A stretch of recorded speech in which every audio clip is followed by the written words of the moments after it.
saksi dalam kasus Kiki Astrida dan juga saudara Baim Wong.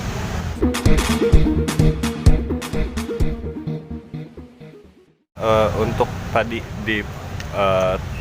tanya itu mungkin seputar apa sih, Mas? Saya sih gini, saya ini kan memang saksi, tapi bukan yang mengetahui banyak hal gitu. Karena saya sebetulnya hanya sebagai pembuka yang mengusulkan nama Baim Wong kepada saudari Kiki Astrida. Tuh, ketika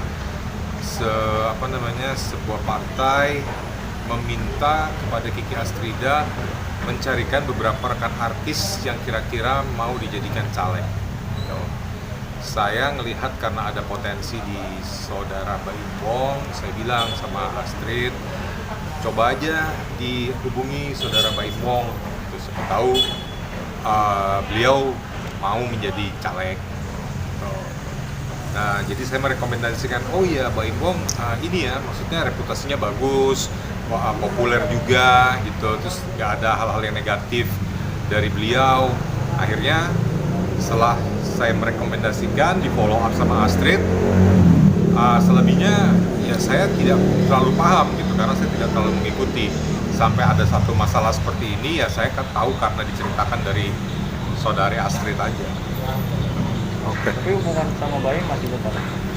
Saya sih ngerasa saya nggak punya masalah apa-apa sama Baim ya. Kan saya juga tidak menjelek-jelekan beliau, tidak menjatuhkan beliau. Saya hanya menceritakan kepada majelis hakim dan juga kepada media apa yang saya ketahui. Yang saya ketahui adalah saya sebagai yang memberikan rekomendasi nama saudara Baim Wong kepada saudari Kiki Astrida. Hanya sebatas itu. Sampai mereka ada satu misunderstanding, ada satu permasalahan atau ketidaksesuaian, itu di luar wewenang saya.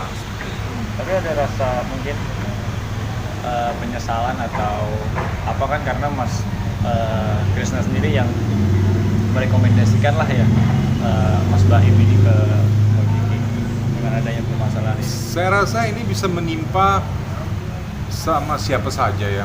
Nah, ini kebetulan aja kejadian ini menimpanya pada saudara Baim Wong gitu. Jadi saya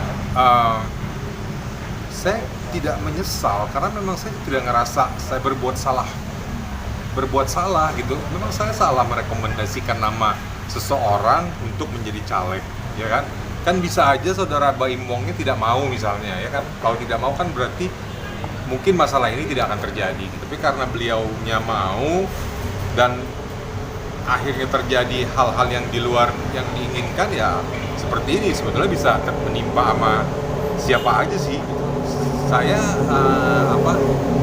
Saya menyesalnya adalah bahwa permasalahan ini ternyata tidak bisa diselesaikan secara musyawarah untuk mufakat sampai harus ke pengadilan, sampai saya harus jadi saksi gitu.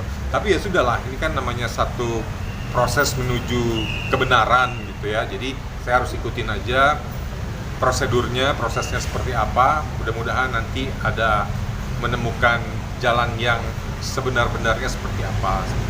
Saya hanya membantu teman, membantu meluruskan antara pihak Kiki Astrida dan juga pihak Baim Wong seperti itu. Nah, yang kita tahu kan kemarin antara Mbak Kiki Astrida sendiri sama Baim sudah berdamai ya. Ya. Untuk sekarang ini memang ada miskomunikasi lagi atau seperti apa sih? Saya kurang paham deh. Saya juga tahunya kemarin sudah damai, kok tiba-tiba masalahnya masalah pidananya ini masih jalan gitu. Atau memang begitu ya sepertinya. Jadi masalah pidana itu tidak bisa serta-merta dianggap selesai begitu kedua belah pihak udah damai. Saya juga nggak ngerti ya, saya bukan orang hukum sih gitu. Apa memang tuntutan itu harus diselesaikan dulu yang tuntas, secara tuntas melalui prosedur hukum baru bisa damai, atau emang kalau sudah damai ya sudah gitu tanpa harus melalui prosedur hukum gitu. Saya kurang paham, jujur saya kurang paham. Jadi karena saya juga nggak mau terlibat terlalu jauh, walaupun saya sudah terlibat, tapi saya pikir itu bukan ranah saya lah, itu biarin aja, itu ranahnya Kiki Astrida dan juga Mbak Im Wong. Saya nggak mau terlibat terlalu jauh lagi. Mas, terakhir sih, kan Mas Krisna kenal dengan kedua belah pihak ya. Iya. Melihat panjangnya masalah ini yang tidak selesai-selesai, mungkin harapannya seperti apa sih? Ya saya berharap kedua belah pihak mendapatkan kebenarannya masing-masing gitu loh. Jadi benar-benar masalah ini bisa diluruskan, putusan hukum yang sebaik-baiknya itu seperti apa bisa segera diputuskan agar tidak berlarut-larut, karena ini masalah hampir 2 tahun ya itu. Jadi yang terbaik itulah yang memang harus kita sepakati bersama dan diterima dengan ikhlas oleh kedua belah pihak. Jadi jangan ada intrik-intrik lagi di balik itu semuanya, seperti kemarin yang sudah kita ketahui bahwa sudah terjadi kesepakatan damai, tapi ternyata masih ada yang harus diselesaikan lagi, ternyata pengadilan masih panjang lagi, kan capek, kedua belah pihak juga capek, dan pihak-pihak yang sebetulnya nggak harus berkepentingan seperti saya jadi ikut-ikutan dari terlibat gitu. Tapi ya kebenaran memang harus ditegakkan. Kalau memang informasi yang dari saya ini memang bisa membantu meluruskan permasalahan dari kedua belah pihak ini, ya saya akan lakukan. Ini kan demi prosedur hukum yang berlaku, seperti itu sih. Mudah-mudahan lah dikasih yang terbaik untuk kedua belah pihak.